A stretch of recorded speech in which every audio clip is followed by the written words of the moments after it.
to my channel. Today we will be doing another Learn with Funky Medieval Torture Devices.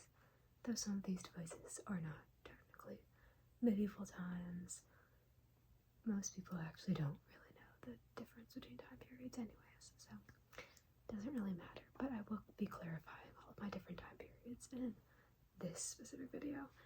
The first thing that we'll be talking about is the Branks torture device. This I actually don't have any information on where it came to be, but it was also most commonly known as like scolds bridle or the gossip bridle. It had many different names, but I'll show you what that looked like. It came in many different types. These are just a few different types of examples, and then like you can see that it goes on someone's physical head like that, but they really got pretty creative on the different types or the different types of sensory deprivation that there would be, so pretty creative smithing, honestly.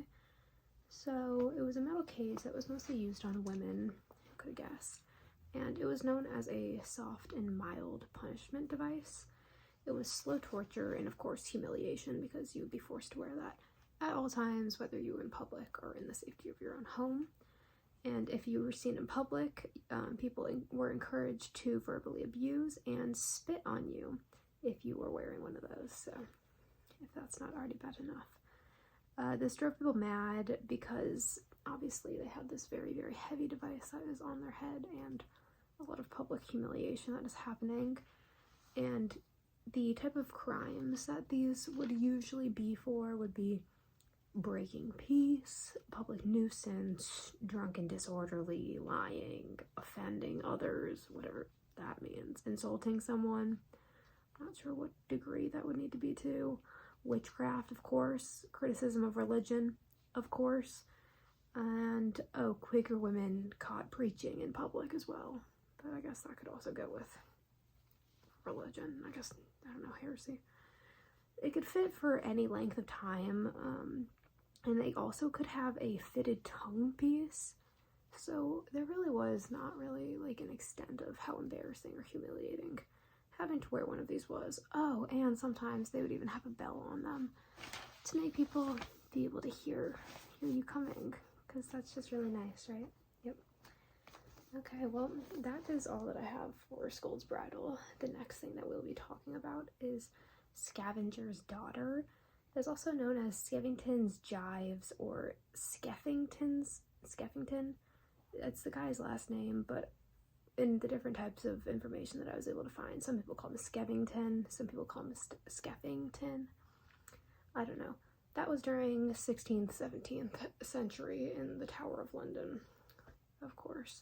If you don't know what the Tower of London is, I do recommend you doing some research on that. But I will not be going into detail. Clearly this is not medieval, saying it was a 16th century, but let me show you what it is before we get into this. So this is what it looks like. It also was sometimes called like an A device, or there was like 10 billion different names for it, but all I wrote down was Scavenger's Daughter. And so it was invented during the reign of Henry VII by Sir Leonard Skeffington, whatever the hell you want to call him. And it seems like his family was some type of like nobility in Ireland, but I was only able to find one source that talked about that, and that was the only background on him, so I don't think it really matters anyways. But the Scavenger's Daughter was a metal rack that was shaped into an A-frame, naturally, as we saw, and it compresses the body so much that it causes nose and ears to start to bleed, because, see, I guess this is pretty hard to tell like exactly how you go, but you're sitting down or kind of like laying down like this, and they put your arms in these, and they put your head in there and your feet in there, and then they just crush you nice, right? So not a super great feeling, and they did use this on both women and men. It's just called Scavenger's Daughter because of that dude, and it was used for torture and confession. Next up we have thumbscrews. These also have a ton of different names. The other name I wrote down was thumbkins because I thought that was fun. But these were used in Europe between like 1450 and like 1750-ish. And it really is as simple as it sounds. It is a thumbscrew, so it is designed to slowly crush your finger or your toe or whatever piece of body that they really want you to be crushing. I lost all my words. But basically for this one, you'd put your 2 fingers in like that and they naturally would crank it closed. But some of the crushing bars, of course, had these sharp metal points, which is what I just showed you, on there to puncture the nails themselves, just to make it a little bit more painful. Not all of them had that. Again, this is another thing like Scold's Bridle that had a ton of different variants with type of smithing techniques and just creativity, I guess, that kind of went into making the device itself. So you can find all different types of ones, and they also had different types of variants to fit like full hands or multiple toes or different types of sizes. So they're very creative on what they wanted to do with it. Another part of this torture was hoisting prisoners by their thumbs after they had they just said hoisted by their thumbs, so I'm not sure if that means after or while the device is still on, but it would hurt regardless of the situation, so it just seems rough, you know. And in some cases it was used on someone's loved one for confession. Like there was a example that I read from like the 1500s of a woman who watched her daughter have the thumbscrew done to her because they were trying to get a confession of witchcraft out of her. So yeah.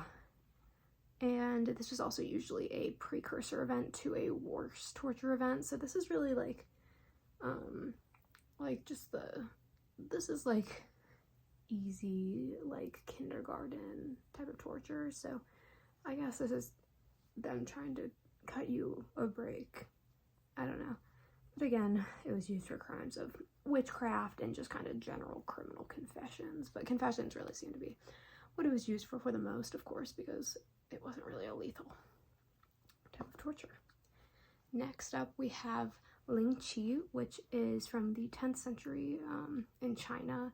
It was also seen in Vietnam and Korea, but it seems like it originated in China. I do not have a picture of this one because it is very graphic. But the literal translation of lingchi is death by 1,000 cuts or slow slicing. So they take a knife and they remove pieces of the body very, very methodically over an extended period. And this was done to prisoners, of course. And they would tie the prisoners to kind of like a wooden stake, you know, like tie them out like this, and got a piece of wood behind them too, you know. And they would start with all of the limbs, of course, and just start slowly slicing.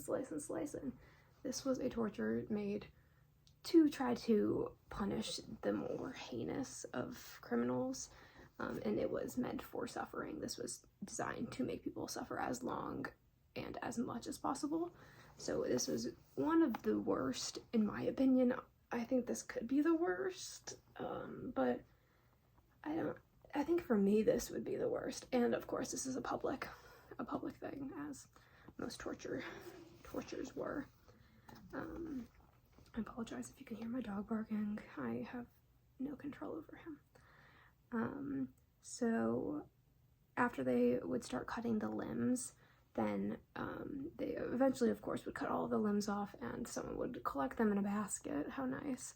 And then once all the limbs are gone, and if someone was still alive after that, then they would have a decapitation done, or there would be a stab to the heart, you know what I mean?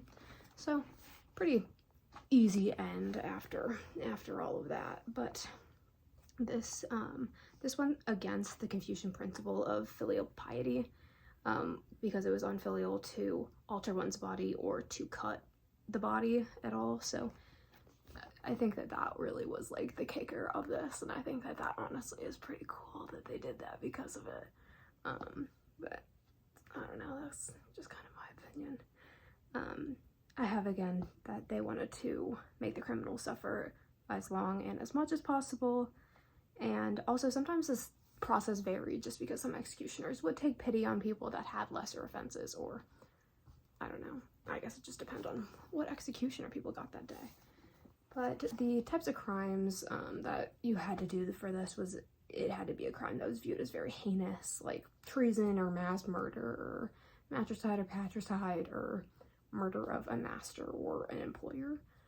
Sometimes it was also used by the emperors on their own families or on enemies, but you never know. And it was eventually outlawed in 1905 by the Qing dynasty, so no longer existing, but pretty interesting. I also had a quote, but I didn't write it down, so it's lost in my phone. Next up, we're going to be talking about boot torture. There is many different types of boot torture, so I don't have like any type of like origination that I'm going to tell you right off the bat. I actually don't really have any origination of any of them generally written down. But boot torture was used, of course, for torture and interrogation.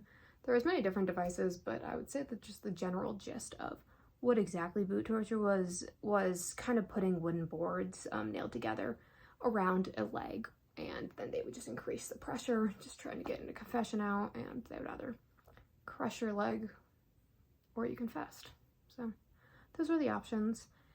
Something else that was also very common was to torture the feet, because feet are very sensitive to pain and because they're very remote from the brain and the vital organs, so you're able to torture feet for a very long time without it causing any type of like life-threatening damage to a person. Sorry, I had to go yell at my dog. Anyways, we were talking about the Spanish boot, and it's just called the Spanish boot. It was found in many places before Spain, such as Scotland and the British Isles and France. It was an iron casing, and it was known as like the shin crusher. So this is what it really looked like, and so it had these little spikes in it, and then of course it would naturally crank them up. And this is also just another example of what one might have looked like, but this one is a different one, so this one would bend these two parts and just break the leg in a bit different of a way. And so it was studded metal tightening increasingly, of course, and this is very similar to, it's called jiagan in Chinese, and it was tied in place with cords instead of nailed together. So very similar concept, and we also see a very similar concept in India with something called kittee, K-I-T-T-E-E. And then another different type of boot torture we saw was one that originated in Autun, France, A-U-T-U-N. And that was that they would put the prisoner or whoever in these high leather boots, and then they would pour boiling water into the leather boots and make it like seep into the leather. That one seemed very strange to me. There was boiling boot, which of course they would strap the prisoner in and gag them, and they would pour boiling water into boots that they had the prisoner's feet in that were flush to the floor, so there was no type of moving once the boiling water was placed in. So that one seems pretty tough to me. And then again, as I mentioned, feet torture was very common. So we saw something called the foot press, and that was most commonly seen in Nuremberg, which was these horizontal iron plates that they tightened through a crank mechanism, and they were lined, the lined bottom piece, with ribs so that the foot wouldn't slip out just by accident. Next, we are going to be talking about keelhauling, which was used by the Dutch in the 1650s. I don't have like an actual picture of keelhauling, so I'm just going to show you like kind of the experience of what it would be like once we get into it more. Okay, so they would tie a sailor to a line and then throw them overboard one side of a ship, and this line would be attached to the boat. There would be a like line looped around the boat, and this person would just be like attached, let's just say like with a carabiner. Obviously they're not using a carabiner, but when you're attached to this line, then you don't know which way you're gonna go. You can go port, you can go stern, bow, you can go under the keel, but it is very violent of how you're kind of getting dragged. And it also depended on how much you weighed, kind of how far you would go down into the water. So either if you were lighter, then you would kind of be hitting against this keel and all the barnacles on it, which I have this example of. If you don't really know what the bottom of a keel looks like, the bottom of every boat looks like this. It gets all of like the organisms in water, of course, then go and attach to it, and it really, really hurts if you touch any of that stuff in there because it is very rough. So either you are getting dragged against all of those barnacles, like this way or under the boat, or you are really heavy so you weigh down a little bit more and you're just straight up getting drowned. So it wasn't something that was designed to be a fatal punishment, but sometimes it, of course, would end up being fatal.